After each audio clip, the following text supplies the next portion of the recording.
Rings of Power's 6th entry finally brings the payoff to the past 5 episodes setup, with several battle scenes that culminate in the creation of Mount Doom. And while there are a few episodes left to go in the season, episode 6 is where most of the previous storylines converge in the battle for the Southlands. So, was it worth the wait? Did Rings of Power actually deliver a visual spectacle to justify more than 5 hours of previous screen time? Unfortunately, this was just another letdown, with messy, confused visuals that, when not blatantly ripping off the look of other franchises leaving an inconsistent style, they can't even adhere to simple principles of good shot composition for scenes as a whole, which is what I'll be focusing on mostly for this video. So first, let's go over the plot. Episode 6 begins with Adar standing in front of his company of orcs, rousing them with a speech before they attack the city. When they arrive, they find it empty, with only Arondir, who had laid a trap to lock them inside as he sets the tower to fall upon them, as the villagers ready the town for another attack. Now, while this scene has plenty of problems with the believability, as far as an opener, I actually think it's quite good. I also think that the scenes inside the Númenórean ship were actually well filmed, and I liked the use of the grates to cast moving shadows along the floor to simulate the rocking of the ship. Credit where credit's due, episode 6 starts off pretty well. However, when Isildur walks up to the top deck of the ship, unfortunately Rings of Power returns to its visual form.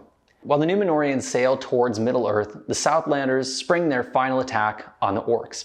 After their victory, Arondir sees that something isn't right, noticing that not all the blood of all the orcs looks the same, which he would be an expert in after drinking about a gallon of it. He looks down to the bodies to see that most of the attackers were not orcs, but about half of the other men who had abandoned them in the previous episode. They then are easily overpowered by the actual band of orcs. We cut to the Númenóreans, who were on their way after a brief moment, before back to the Southlands, where Adar forces them into giving up the location of the Sword of Sauron. Now, just as he gets the sword, the Númenóreans attack, causing Adar to flee, being chased down by Galadriel and the Halbrand, who discover, in their moment of victory, that he did not have the sword, but he had passed it along to the tavern keeper, who used it to unleash Sauron's plan for the land, turning it into the fiery kingdom of Mordor. The episode focused entirely on the struggle against the invading orcs, which did work in its favor. However, that struggle was fairly painful to watch. Now, let's examine those visuals. As I said earlier at the start of this episode, that it wasn't perfect, but it was a major improvement visually. However, this didn't last very long, as Rings of Power still cannot seem to get basic concepts like lighting continuity under control, as you can see predominantly in this scene with the adding and removing and adjusting intensity of both key light and hair lights. It starts off fairly well, as it establishes the light source as coming from behind the actors to the right of the screen, like sunlight coming through the trees. This then gives a believable hair light for both actors and justifies a soft key light for their faces. Now, the key light is the main light that is illuminating the actors' faces, and the hair light is the light that's coming from behind them to add separation to the subject and highlight their hair. So far, this scene actually gives a natural explanation for having a dramatic look like this in its wide shot, so well done. However, it changes angles and abandons this approach, changing the direction of the angle of the key and eliminating the hair light entirely throughout the scene, giving completely different looks to nearly every single shot. Rings of Power does this constantly, and it shows a total lack of care that they have in creating their cinematography for this show.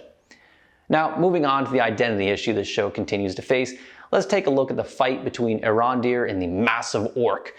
While most of the fights in this episode keep the photography pretty consistent, this fight goes in a completely different visual style, clearly emulating the likes of the Kingsman, filming in wide angles with artificial zooms and cuts edited in post-production, giving it a very hyper-stylized and frantic sort of look.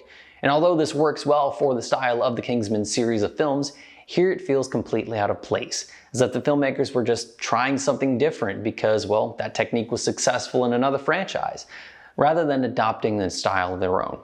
Overall, episode 6 was just another letdown, unable to deliver a satisfying payoff to the previous build-up.